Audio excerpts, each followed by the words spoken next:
বিসমিল্লাহির রহমানির রহিম। প্রথম বর্ষের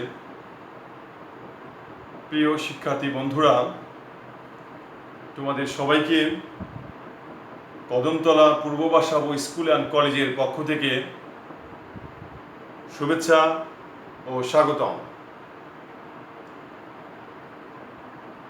আশা রাখছি তোমরা সবাই সুস্থ আছো, নিরাপদে রয়েছো। বন্ধুরা, করোনার এই বৈশ্বিক মহামারীতে বিশেষ করে শিক্ষা ব্যবস্থা একেবারেই ভেঙে পড়েছে। এই ভঙ্গুর শিক্ষা ব্যবস্থাকে ত্বরান্বিত করার জন্য, বেগবান করার জন্য কদমতলা পূর্ব বাসাবো স্কুল অ্যান্ড কলেজ কর্তৃপক্ষ অনলাইন ক্লাস চালু রেখেছে। তারই ধারাবাহিকতায় আজকে আমি তোমাদের উচ্চতর গণিত প্রথম পত্রের ওপর পাঠদান করব। তার আগে বন্ধুরা, আমি আমার পরিচয় দিয়ে নেই। আমি মোহাম্মদ নজরুল ইসলাম, প্রভাষক, গণিত বিভাগ, কদমতলা পূর্ব বাসাবো স্কুল অ্যান্ড কলেজ। আমার পড়াশোনা গণিত বিষয়ের ওপর রাজশাহী বিশ্ববিদ্যালয় থেকে। বন্ধুরা, প্রথম বর্ষের এর আগে আরও দুই একটা ক্লাস ইতিমধ্যে হয়ে গেছে। সেখানে আমাদের শিক্ষক মণ্ডলী যারা ক্লাস নিয়েছেন, ওনারা তোমাদেরকে গুরুত্বপূর্ণ দিক নির্দেশনা দিয়েছেন। এই গুরুত্বপূর্ণ দিক নির্দেশনাগুলো যদি তোমরা মেনটেন করে চলো, তাহলেই তোমাদের ভালো রেজাল্ট করার পথ সহজ হয়ে যাবে। আমিও একই কথা বলবো। আমি আর এই বিষয়ে আলোচনা করব না। আমি মেইন ক্লাসে যাওয়ার আগে আমার নিজের তৈরি একটি ছোট গল্প দিয়ে তোমাদের ক্লাস শুরু করব। গল্পটি হচ্ছে, মনে করো, ধরে নাও তোমাদের মধ্যে একজন শিক্ষার্থী আছে, সে জিপিএ 5 পায় নাই। ধরে নিলাম সে জিপিএ 5 পায়নি। কলেজের প্রথম ক্লাসে সে যে সিটে বসেছে, তার ডান পাশে এবং বাম পাশে শিক্ষার্থীকে সে জিজ্ঞাসা করছে তাদের জিপিএ 5, তাদের জিপিএ কি ছিল? 5 ছিল। তখন তার মন খারাপ হয়ে গেছে। সে ক্লাস করতেছে আর চিন্তা করবে যে আমার ডান পাশে যে ছেলেটি ও জিপিএ 5 পেল, আমি তো পাইনি। এই দুশ্চিন্তা নিয়ে সে ক্লাস করবে। বাম পাশের ছেলেটার কথা একবার ভাববে, সে তো জিপিএ 5 পেয়েছে, আমি তো পাই নাই। এই দুশ্চিন্তা নিয়ে সে ক্লাস করবে। আবার সে পিছনে ফিরে তাকাবে, ভাববে মেট্রিকে অর্থাৎ এসএসসিতে সে জিপিএ 5 পায় নাই। এই দুশ্চিন্তা নিয়ে সে ক্লাস করবে। ফলে কি হবে? সে তার ক্লাসটি এফেক্টিভ হবে না।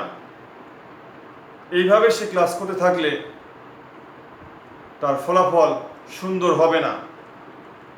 সুতরাং আমি তাদেরকে, যারা জিপিএ 5 পেয়েছো, তাদেরকে বলবো তোমরা জিপিএ 5 ধরে রাখার চেষ্টা করবা। আর যারা পাওনি, তাদেরকে বলবো আমি, ডানে বামে কে জিপিএ 5 পেয়েছে এই চিন্তা মাথা থেকে ছেড়ে ফেলো। পিছনে তোমাদের কি মেট্রিকে জিপিএ 5 নাই, এই চিন্তা করার তোমাদের টাইম নাই। কি করতে হবে? লুক ফরওয়ার্ড, সামনের দিকে তাকাও। তাহলে দেখবা যে জায়গায় যেতে চাও ঠিক সেই জায়গায় চলে গেছো। তোমরা সবাই বন্ধুরা পড়াশোনা করে যে যে জায়গায় যেতে চাও সেই জায়গায় যেন যেতে পারো, এই আশা ভরসা ব্যক্ত করে আমি আমার মেইন ক্লাসে চলে যাব। ক্লাসের শুরুতেই আমি বিষয় শিক্ষক, তোমরা অলরেডি তোমাদের সিলেবাস যদি না পেয়ে থাকো তাহলে শীঘ্রই পেয়ে যাবা, আর বইয়ের বুক লিস্ট অলরেডি পেয়ে গেছো।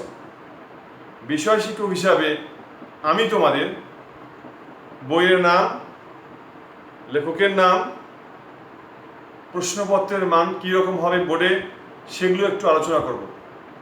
দেখো বন্ধুরা, এখানে আমি বোর্ডে লিখে রেখেছি সময় স্বল্পতা। দেখো বোর্ডে আমি লিখে রেখেছি তোমাদের বইয়ের নাম। দেখো 1 নম্বর বই লিখেছি আমি, উচ্চতর গণিত প্রথম ও দ্বিতীয় পত্র। লেখকের নাম কি? লেখকের নাম হচ্ছে SU আহমেদ।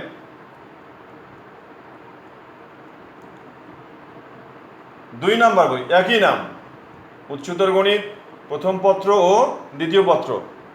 লেখকের নাম হচ্ছে অসীম কুমার সাহা। এই দুটো বইয়ের কমপক্ষে একটি বই কিনবা, অন্তত আগে একটি বই কিনে ফেলবা। যারা কিনে ফেলেছো তাদেরকে ওয়েলকাম, আর যারা কেননি তারা শীঘ্রই কিনে ফেলবা। বন্ধুরা, তোমাদের বোর্ড পরীক্ষায় প্রশ্ন কীরকম হবে তার একটি আমি ধারণা দিয়ে দেই। মোট 100 নম্বরের প্রশ্ন হবে। প্রথম পত্র গণিত প্রথম পত্র হবে, গণিত দ্বিতীয় পত্র 100 নম্বরের প্রশ্ন হবে। কীরকম প্রশ্ন? বহু নির্বাচনী প্রশ্ন থাকবে 25টি, প্রত্যেকটা প্রশ্নের মান 1, মোট নাম্বার হবে 25 নম্বর, সময়ও 25 মিনিট। সৃজনশীল প্রশ্নে অ্যান্সার দিতে হবে 5টি, মোট 50 নম্বর। ব্যবহারিক পরীক্ষা হবে 25 নম্বরের, এই মোট 100 নম্বর। ফার্স্ট পেপারও একই রকম, সেকেন্ড পেপারও একই রকম। এই সৃজনশীল প্রশ্ন যে 5টি হবে সেটা কিভাবে হবে আমি এখানে লিখে রেখেছি। বন্ধুরা দেখো, এখানে 2টি বিভাগ থাকবে। ক বিভাগে থাকবে 4টি প্রশ্ন, খ বিভাগে থাকবে 4টি প্রশ্ন, মোট 8টি প্রশ্ন থাকবে। প্রত্যেক বিভাগ থেকে কমপক্ষে 2টি করে প্রশ্ন নিয়ে মোট 5টি প্রশ্নের অ্যান্সার দিতে হবে।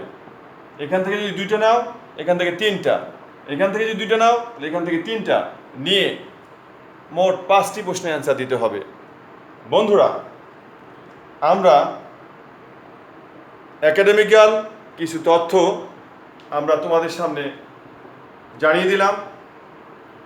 এখন আমরা মেইন বিষয়ের ক্লাসে চলে যাব। গণিত প্রথম পত্রের প্রথম যে চ্যাপ্টারটি রয়েছে সেই চ্যাপ্টারের নাম হচ্ছে ম্যাট্রিক্স। আমরা যদি ম্যাট্রিক্সের ইতিহাস জানতে চাই তাহলে আজকে 15 মিনিট অটোমেটিক্যালি চলে যাবে। যেহেতু অনলাইন ক্লাস, সময় স্বল্পতার কারণে ম্যাট্রিক্সের ইতিহাস আমি রেখে দিলাম। যদি কখনো সরাসরি ক্লাস হয় তাহলে আমি সেখানে আলোকপাত করব। আমরা ম্যাট্রিক্স কি, এটা উৎপত্তি থেকে সেটা পরে আমরা আলোচনা করব। আমি আগেই বলেছি ম্যাট্রিক্সের ইতিহাস আমরা পরে আলোচনা করব যদি সরাসরি ক্লাস পাই। এখন শিখবো আমরা ম্যাট্রিক্স কি, এখান থেকেই আমরা ম্যাট্রিক্সের ক্লাস শুরু করব। তা আমরা প্রথমেই জানবো ম্যাট্রিক্স কি, ম্যাট্রিক্স কাকে বলে। এটি জানার আগে আমরা প্রথমেই বলবো ম্যাট্রিক্স একটি অপারেটর। এটি একটি অপারেটর, এটা পাত্র, এখানে জিনিস রাখা হয় এরকম। ম্যাট্রিক্সের কোনো বীজগণিতিক মান নেই, এখানে তথ্য রাখা যায়, সেটা গোপন তথ্যই হোক আর সাধারণ তথ্যই হোক, তথ্য রাখা যায়। বিভিন্ন দেশের গোয়েন্দা সংস্থারা এই ম্যাট্রিক্স ব্যবহার করে গোপন তথ্য রাখার জন্য। আমরা একটা এক্সাম্পল দিয়ে শিখবো। আমরা যখন ম্যাথ শিখবো তখন আমি তোমাদের বলে দেব। তো বন্ধুরা, আমরা জানবো আসলে ম্যাট্রিক্স কি, ম্যাট্রিক্স কাহাকে বলে। ম্যাট্রিক্স হচ্ছে একটা অ্যারে, ইংলিশে বলে অ্যারে, বাংলায় বলে সাজানো সাজানো জিনিস। কীরকম সাজানো জিনিস? সংখ্যা অথবা তথ্য যদি আমরা সাজিয়ে লিখি, কিভাবে? সারি এবং কলামে ভূমি বরাবর যেটা থাকবে, যেটা ভূমি বরাবর যে জিনিসটা থাকে তাকে বলা হয় সারি, আর যেটা লম্ব বরাবর থাকে তাকে বলা হয় কলাম। ভূমি বরাবর, অনুভূমিক, ইংলিশে বলে হরিজন্টালি, হরিজন্টালি অর্থাৎ ভূমি বরাবর যেটা থাকবে সেটাকে বলা হয় সারি। যেমন দেখো, আমরা বোর্ডের দিকে একটু দেখে নিই। বোর্ডে দেখো, বোর্ডে আমরা যদি ফলো করি তাহলে আমরা লিখব 1 2 3 4 5 6। এগুলো হচ্ছে কি সারি, ভূমি বরাবর। আর এইভাবে লম্বভাবে যেগুলো কাউন্ট করব সেগুলো হচ্ছে আমাদের কলাম। অর্থাৎ লম্বভাবে যেগুলো থাকবে সেগুলো হচ্ছে কলাম, আর ভূমি বরাবর যেটা থাকবে সেটা হচ্ছে সারি। তো আমরা ম্যাট্রিক্স কাহাকে বলে এটি শিখব।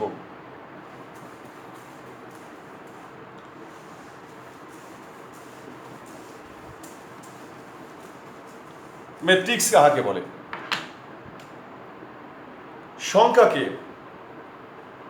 সংখ্যাকে অথবা তথ্যকে সারি এবং কলামে সাজালে যে আয়তাকার অথবা বর্গাকার বিন্যাস পাওয়া যায় তাকে ম্যাট্রিক্স বলে। বিন্যাসের আরেকটা বাংলা অর্থ হচ্ছে সাজানো জিনিস পাওয়া যায়। সাজানো জিনিস কি বললাম বাবা?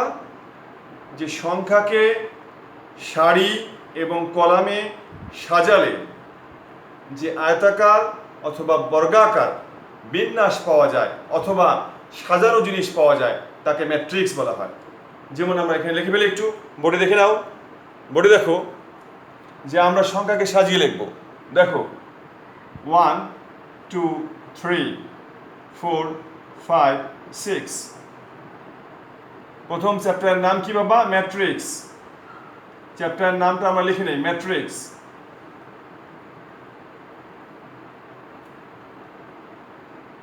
ম্যাট্রিক্স চ্যাপ্টারের নাম হচ্ছে ম্যাট্রিক্স। তা দেখো, সংখ্যাকে সাজিয়ে লিখেছি। আরেকটা সাজিয়ে লিখবো আমরা 1 3 5 9। My dear student, look at the white board. দেখো বন্ধুরা, আমরা সংখ্যাকে সাজিয়ে লিখেছি। দেখো, সারি, এই যে কলাম, এই যে সারি, এই যে কলাম। তো সংখ্যাকে কি লিখেছি? সারি এবং কলামে সাজিয়ে লিখেছি। লেখার পর কি পেয়েছি? এটা আয়তকার বিন্যাস, এটা হচ্ছে বর্গাকার বিন্যাস পেয়েছি। তাকেই ম্যাট্রিক্স বলে, এগুলোকেই ম্যাট্রিক্স বলা হয়। আমরা সংখ্যায় কি বলেছি? সংখ্যাকে সারি এবং কলামে সাজালে যে আয়তকার অথবা বর্গাকার বিন্যাস পাওয়া যায়, সাজানো জিনিস পাওয়া যায়, তাকেই ম্যাট্রিক্স বলে। বন্ধুরা, তোমরা মেট্রিকে সেট পড়ে এসছো। দেখো, সেট কি জিনিস আমরা জেনে নিই। 1 2 3 সংখ্যাকে আমরা সাজিয়ে লিখেছি। এটাকে সংখ্যাকে সাজানো হয়েছে, আর কোনো কিছু না। যখনই আমরা এটাকে সেকেন্ড ব্র্যাকেট দিয়ে আবদ্ধ করে দেব তখন কি তৈরি হলো? এটা সেট তৈরি হয়ে গেল। তো বন্ধুরা, মেট্রিকে যখন আমরা সেট দিয়ে আলোচনা করেছি, সেট দিয়ে যখন আমরা ম্যাথ করেছি, উত্তর সেটেই হয়েছে। সেট যখন গুণ করেছি, উত্তর সেটেই হয়েছে। সেট যখন আমরা সংযোগ করেছি, উত্তর সেটেই হয়েছে। অর্থাৎ সেট দিয়ে যা ম্যাথ করেছি, উত্তর আমাদের কি আসছে? সেট। কোনো বীজগণিতিক মান আসে নাই। তাহলে আমরা জেনে এসেছি সেট একটি অপারেটর, এর কোনো বীজগণিতিক মান নেই। একইভাবে ম্যাট্রিক্সও একটি অপারেটর, এর কোনো বীজগণিতিক মান নেই। তো বন্ধুরা, সেট প্রকাশ করার জন্য কোন ব্র্যাকেট লাগে? Second bracket. আমরা ম্যাট্রিক্স প্রকাশ করবো এখন। এই ম্যাট্রিক্স প্রকাশ করার জন্য 3 ধরনের ব্র্যাকেট ব্যবহার করা হয়। একটা হচ্ছে থার্ড ব্র্যাকেট, এটা দিয়ে ম্যাট্রিক্স প্রকাশ করা হয়। আর একটা বলা হয় ফার্স্ট ব্র্যাকেট, এটা দিয়েও ম্যাট্রিক্স প্রকাশ করা যায়, অথবা জোড়া রেখা, এভাবে জোড়া রেখা, এভাবে জোড়া রেখা, জোড়া রেখা, এভাবেও ম্যাট্রিক্স প্রকাশ করা যাবে। তাই কি শিখলাম বন্ধুরা? যে ম্যাট্রিক্স কি? ম্যাট্রিক্স একটি অপারেটর, এর কোনো বীজগণিতিক মান নেই। ম্যাট্রিক্স দিয়ে যদি আমরা ম্যাথ করি, গুণ করি, যোগ করি, বিয়োগ করি, যেই করি, উত্তর ম্যাট্রিক্সই হবে, সেটের মতো। সেট দিয়ে ম্যাথ করলে যেমন সেটই হয়, ম্যাট্রিক্স দিয়ে ম্যাথ করলে ম্যাট্রিক্সেই হবে, কোনো বীজগণিতিক মান পাওয়া যাবে না। বীজগণিতিক মান মানে কি? যেমন ম্যাট্রিক্স দিয়ে একটা ম্যাথ করলাম, উত্তর কি 5 কেজি 6 সেন্টিমিটার, এই ধরনের কোনো মান পাওয়া যাবে না, উত্তর ম্যাট্রিক্সই হবে। শিক্ষার্থী বন্ধুরা, তো আমরা যা শিখছিলাম, ম্যাট্রিক্স প্রকাশ করার জন্য কি ব্র্যাকেট ব্যবহার করা হয়? থার্ড ব্র্যাকেট ব্যবহার করা হয়, অথবা ফার্স্ট ব্র্যাকেট ব্যবহার করা হয়, অথবা জোড়া রেখা ব্যবহার করা হয়। এই তিনটার যে কোনো একটি ব্যবহার করলে ম্যাট্রিক্স তৈরি হবে, যে কোনো একটি ব্যবহার করতে পারবো। কিন্তু ইন্টারমিডিয়েট ম্যাট্রিকের বইগুলোতে থার্ড ব্র্যাকেট বেশি ব্যবহার করেছে। ম্যাট্রিকের বইগুলোতে কি করেছে বাবা? থার্ড ব্র্যাকেট বেশি ব্যবহার করেছে। তাহলে আমরাও থার্ড ব্র্যাকেট ব্যবহার করব। যখন তোমরা ইউনিভার্সিটিতে যাবা, বুয়েটে পড়বা, ইউনিভার্সিটিতে পড়বা, তখন দেখবা এই থার্ড ব্র্যাকেট নেই, তখন ফার্স্ট ব্র্যাকেট সবচেয়ে বেশি ব্যবহার করা হয়েছে। সেখানে ফার্স্ট ব্র্যাকেট ব্যবহার করবো আমরা। এই ম্যাট্রিক্সের উপর সবচেয়ে চমৎকার বই লিখেছে একজন ম্যাথমেটিশিয়ান, তার নাম হচ্ছে ফ্রাঙ্ক কার্স। ফ্রাঙ্ক কার্স, শ্যাম সিরিজের বই। ভারতবর্ষে একজন ম্যাথমেটিশিয়ান আছে, ওনার নাম হচ্ছে PN চ্যাটার্জি। PN চ্যাটার্জি, উনিও ম্যাট্রিক্স সম্পর্কে চমৎকার বই লিখেছে। আমি আগেই বলেছি এই ম্যাট্রিক্সের ইতিহাসে যাব না, তারপরেও বলে ফেললাম। তো বন্ধুরা দেখো, আমরা কি শিখলাম বন্ধুরা? ম্যাট্রিক্স শিখলাম। তো এখানে একটা জিনিস লক্ষ্য করো, দেখো এখানে, দেখো এখানে একটি সেট লিখেছি আমি।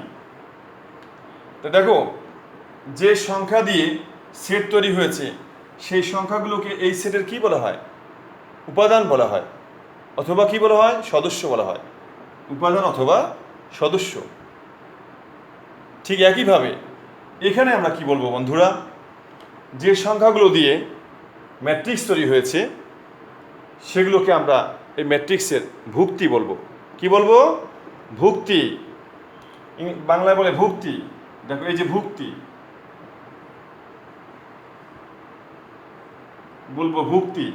ইংলিশে বলে এন্ট্রি, ENTRY, এন্ট্রি। এন্ট্রি বলে, ইংলিশে বলে এন্ট্রি।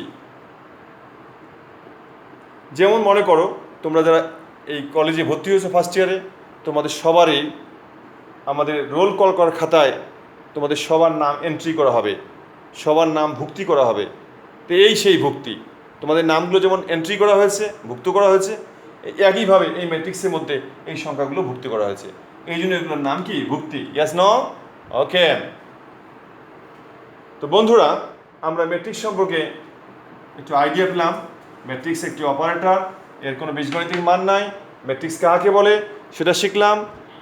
যে সংখ্যা দিয়ে ম্যাট্রিক্স তৈরি হয়, সেগুলোকে কি বলা হয়?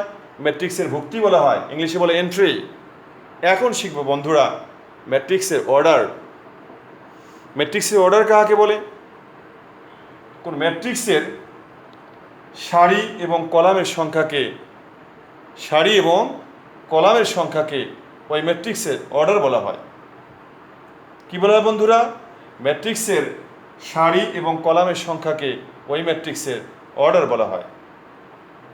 যেমন দেখো, এই ম্যাট্রিক্সের কটা সারি আছে? দুটো সারি। কটা সারি? দুটা। একটা, দুটো। কলাম কয়টা? তিনটা। একটা কলাম, দুইটা কলাম, তিনটা কলাম। তার মানে এই ম্যাট্রিক্সের দুটো সারি, তিনটা কলাম। তা লিখবো কীভাবে? নিচে লিখবো, ম্যাট্রিক্সের নিচে লিখবো 2/3। এটাকে বলা হয় 2/3 অর্ডারের ম্যাট্রিক্স। অর্ডারের বাংলা হচ্ছে ক্রম, অর্ডার অফ ম্যাট্রিক্স। ইংলিশে বলে কি? Order of matrix. এই যে অর্ডার, ORDER, অর্ডার। বাংলায় বলে ক্রম, বাংলায় বলে ক্রম। এটা কি বাবা? ম্যাট্রিক্সের অর্ডার, ম্যাট্রিক্সের ক্রম। কি জিনিস? তো ম্যাট্রিক্সের সারি এবং কলামের সংখ্যাকে ওই ম্যাট্রিক্সের অর্ডার বলা হয় বা ক্রম বলা হয়। এই ম্যাট্রিক্সের অর্ডার কত? এই ম্যাট্রিক্সের অর্ডার আছে কি 2/3 অর্ডারের ম্যাট্রিক্স। এই গুণটাকে কি বলা হয়? এটাকে বলা হয় বাই, এটাকে উচ্চারণ করা হয় বাই। 2/3 অর্ডারের ম্যাট্রিক্স। এই ম্যাট্রিক্সের অর্ডার কত? 2/3 অর্ডারের। বাংলায় কি বলবো? 2/3 ক্রমের ম্যাট্রিক্স। 2/3 ক্রমের ম্যাট্রিক্স। ইংলিশে কি বলবো বাবা? 2/3 অর্ডারের ম্যাট্রিক্স। তাহলে এই ম্যাট্রিক্সের অর্ডার কত হবে? সারি দুটো, কলামও দুটো। তাহলে কি বলবো? 2/2 অর্ডারের ম্যাট্রিক্স। 2/2 অর্ডারের ম্যাট্রিক্স। এই ম্যাট্রিক্সের অর্ডার কত? 2/2 অর্ডারের ম্যাট্রিক্স। বন্ধুরা আমরা কি শিখলাম? ম্যাট্রিক্স কাকে বলে শিখলাম, ম্যাট্রিক্সের কোন ব্র্যাকেট দ্বারা ম্যাট্রিক্স প্রকাশ করা হয় তা শিখলাম, যে সংখ্যা দিয়ে ম্যাট্রিক্স তৈরি হয় তাকে কি বলা হয় তা শিখলাম, ম্যাট্রিক্সের অর্ডার শিখলাম। এখন শিখব বন্ধুরা বিভিন্ন প্রকারের ম্যাট্রিক্স। বিভিন্ন প্রকারের ম্যাট্রিক্স শিখব। দেখো, প্রথমে শিখব আমরা সারি ম্যাট্রিক্স।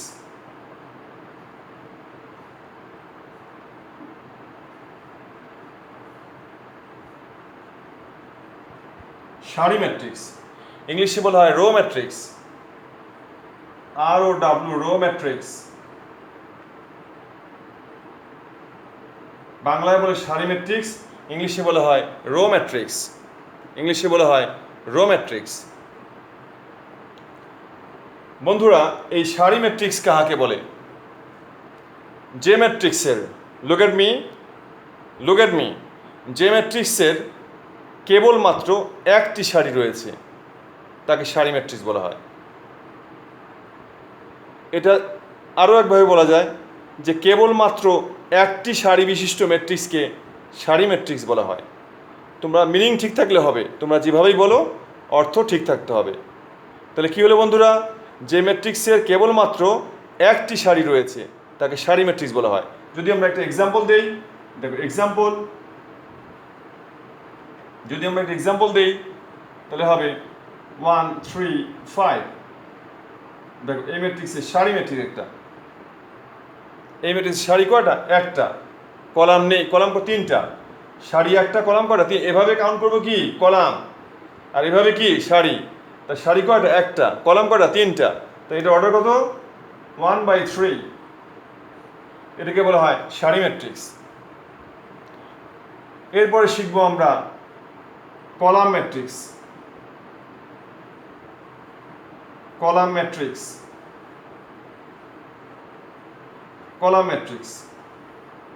এটাকে বাংলায় স্তম্ভ ম্যাট্রিক্সও বলা হয়। ইংলিশে কলাম ম্যাট্রিক্সই বলে, COLUMN, কলাম ম্যাট্রিক্স।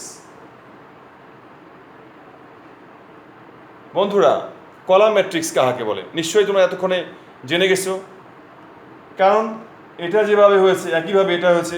তোমাদের মাথায় কাজ করতেছে যে ম্যাট্রিক্সের কেবলমাত্র একটি কলাম রয়েছে।